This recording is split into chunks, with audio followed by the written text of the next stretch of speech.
अस्सलाम वालेकुम। ये हेयर पैच हम लगाने जा रहे हैं और ये क्लिप सिस्टम पे लगा हुआ है। देख रहे हैं, मैंने 4 क्लिप पहले लगा के रख लिए थे और इसका फ़ायदा ये होता है क्लिप सिस्टम का, ये जो आपके अपने बाल होते हैं ये रिमूव करने की ज़रूरत नहीं पड़ती।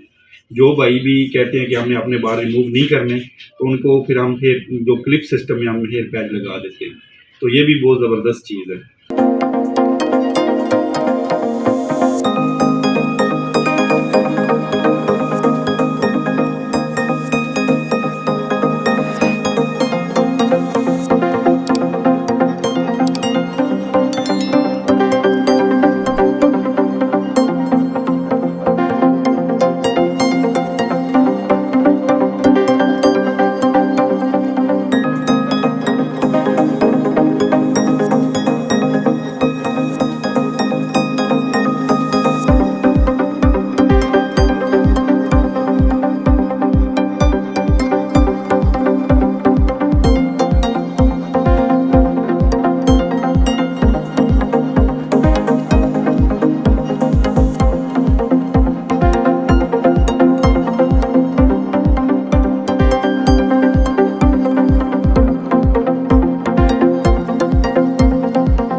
अस्सलामुअलैकुम जी, मैं सुफियान भाई ने शॉप ते आया कमर्शियल मरी रोड ते पहले भाई ने दुकान ते विजिट किया, इन्हें गपशप हुई, इन्हें कम देखा ते फिर इरादा बनाया, तो फिर इन्हें को डेट लेके आ गए इन्हें दुकान पे।